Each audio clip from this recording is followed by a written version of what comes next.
Welcome back to CX in the Wild Season 4.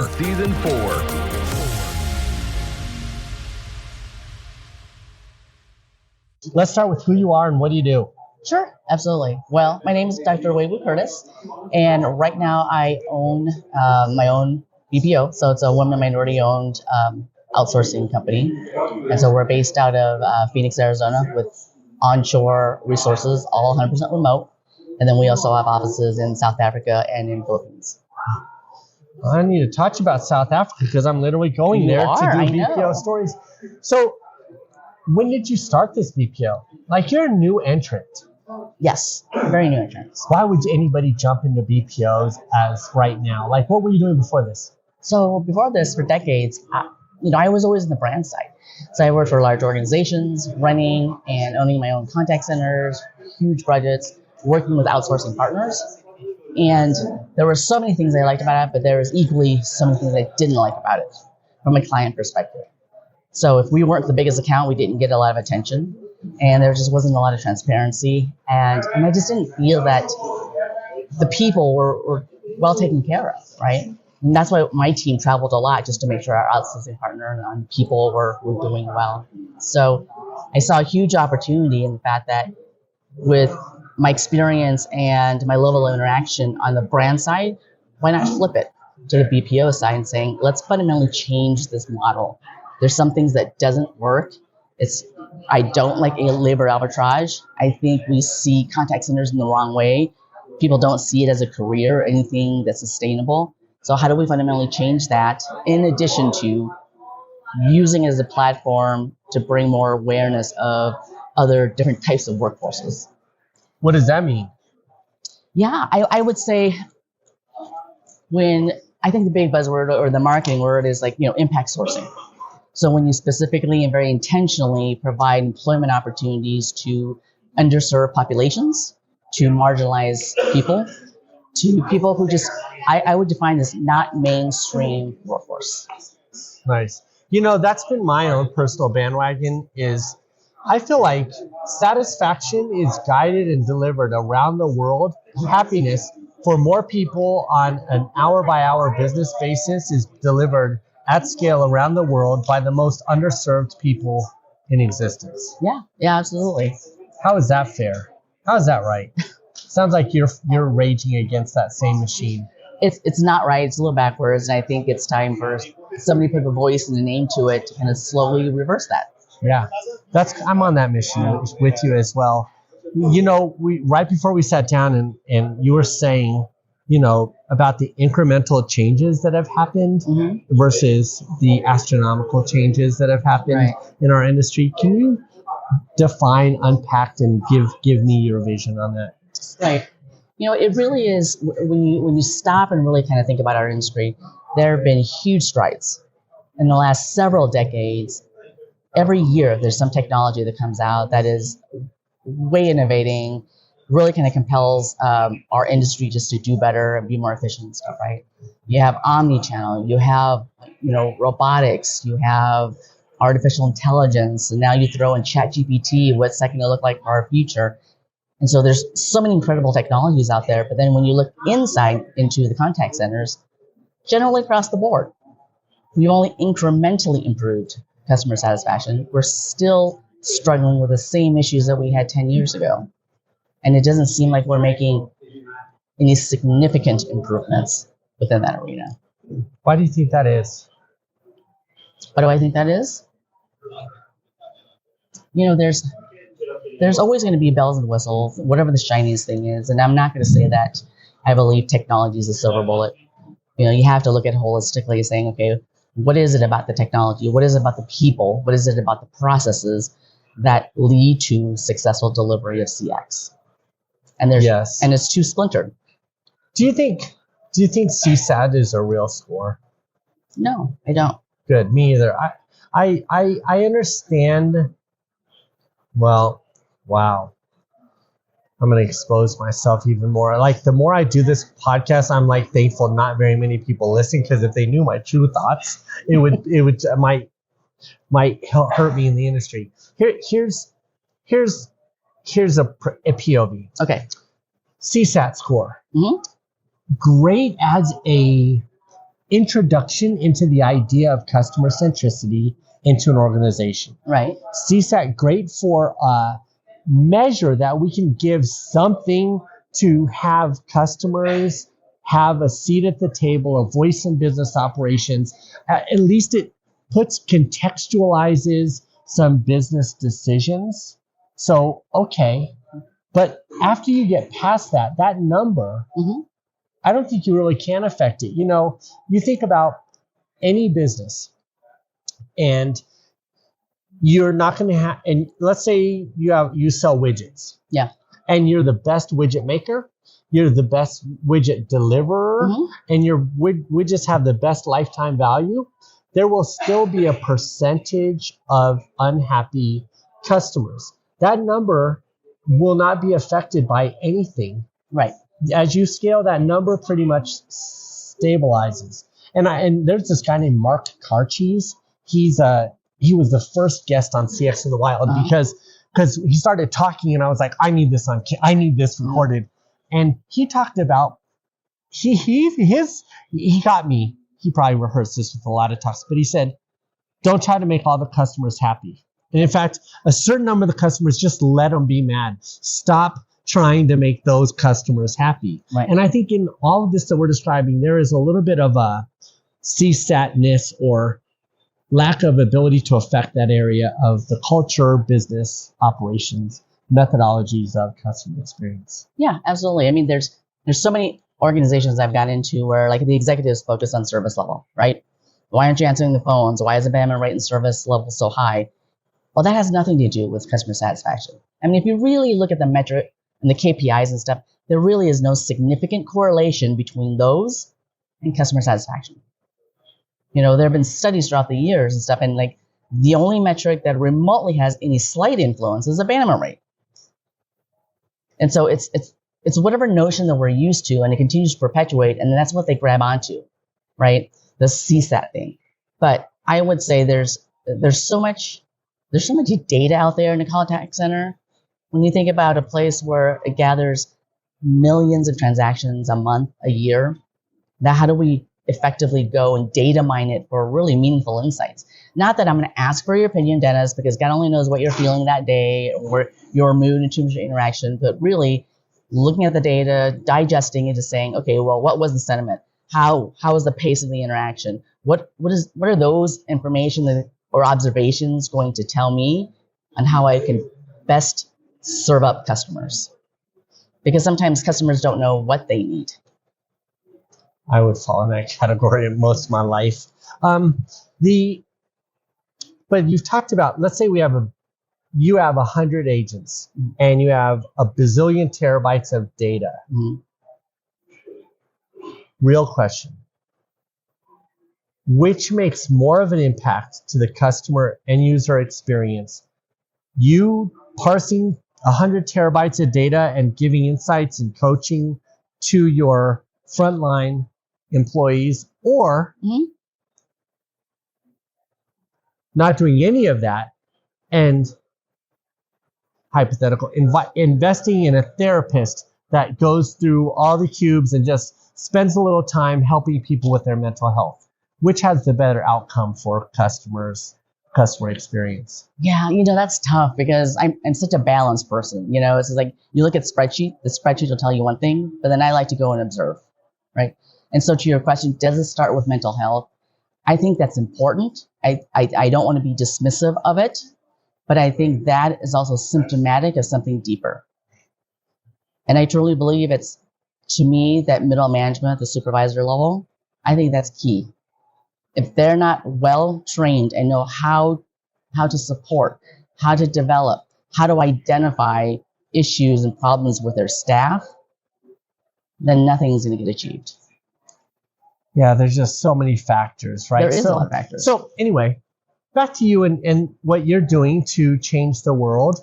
What's different about your BPO than the legacy BPOs? Yeah, I don't even like to call us a BPO, honestly. I mean, we're a new organization, but we fundamentally want to change the script on the entire business model. We don't We don't look at it as a commodity. We're not labor arbitrage. We give our folks a living wage. We do things really differently in terms of, I'll give you an example for staffing, right? Some people want full-time, part-time. That's great. They want steady state. But we also offer people like 2 blocks of time to work. They can grab it and sign it. If they don't, they need to put it back into the marketplace. We'll give certain shifts of premium so they can get picked up. But ultimately, what people want is flexibility in their lives.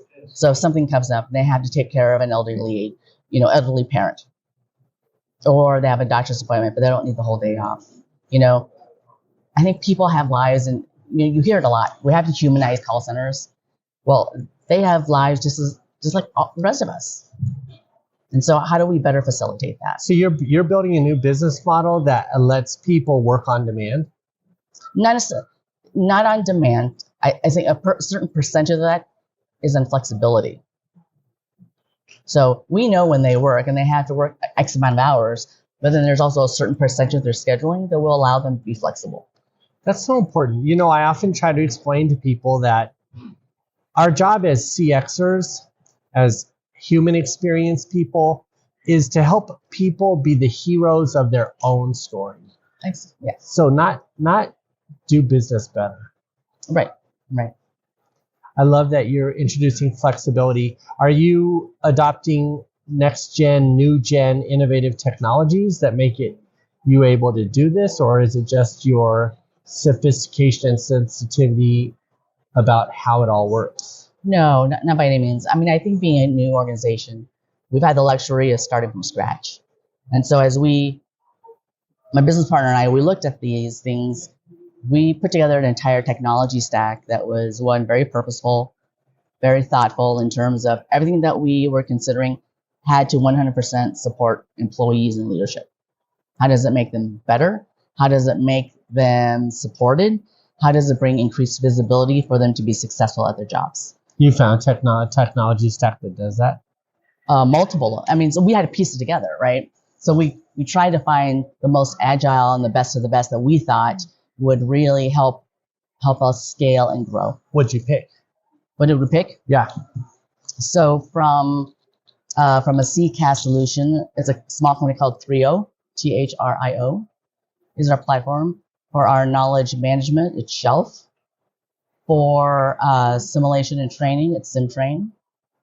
For the workforce management piece, I'm in too.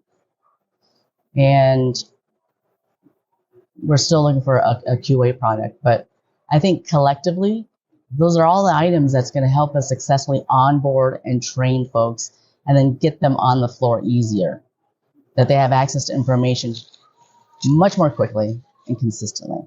Have you looked at the new Google offering? No.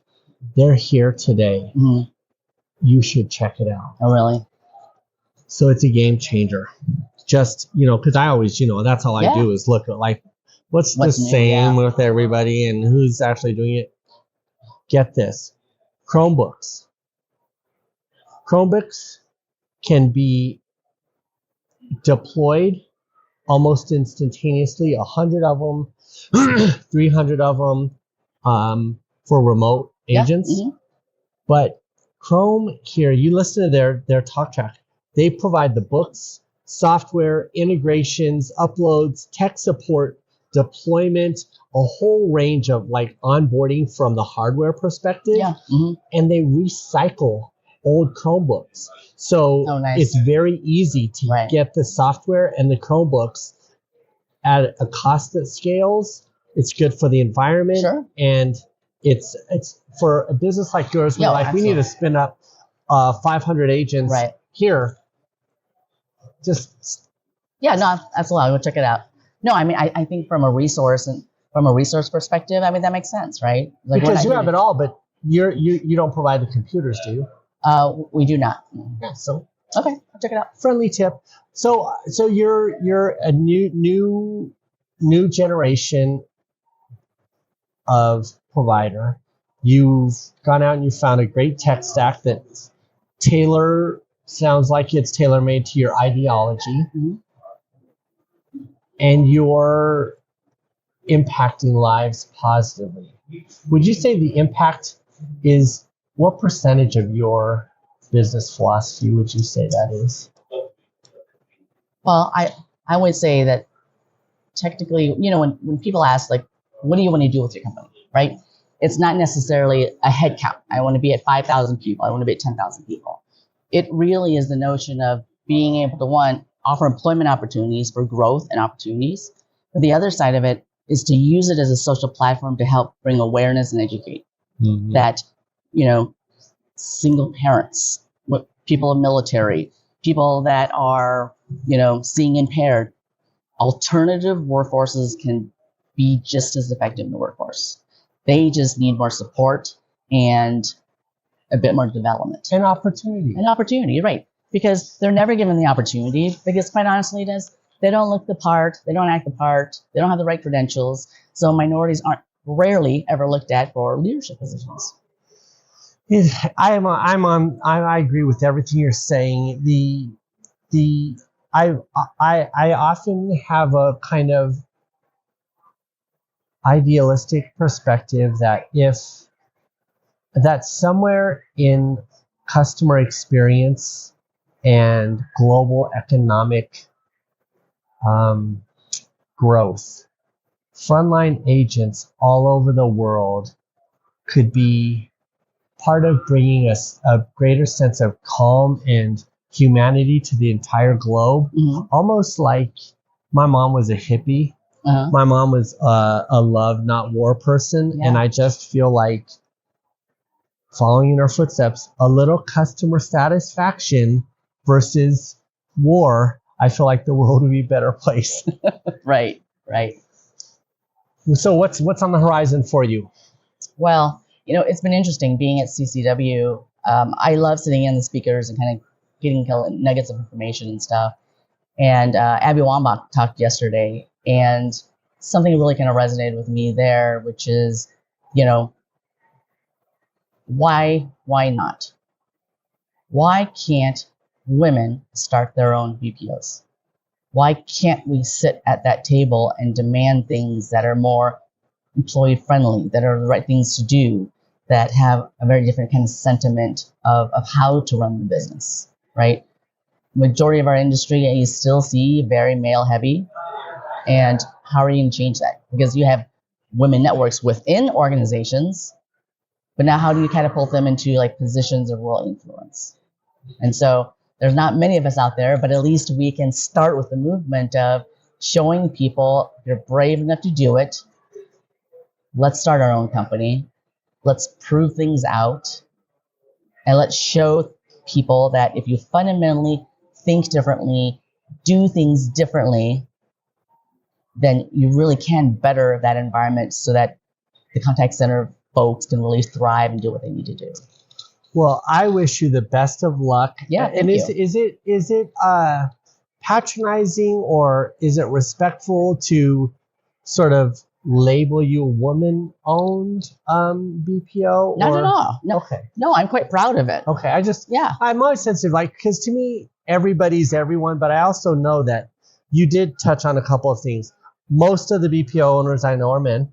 Right. And I do think the nature of coming at it with that moniker of woman-owned, I think does lend itself to the promise of maybe more supportive, inclusive cultures in business practices. Right. So. Yeah, when you gather those snippets, and people often say that, right? It's like, oh, women leaders have these types of characteristics, and what's good and what are the opportunities and stuff. Well, we've never really seen a whole lot of, now take that into a women-led organization. What does that need to look like? Well, more power to you. I'm going to be following your story, and maybe we'll do a follow-up in a year after you've gotten some momentum, and we can do a look back to this episode. Yeah, that'd be great. Thanks for being on the podcast. Yeah, thank you, Dennis. Thanks for listening to CX in the Wild. We hope to see you the next episode.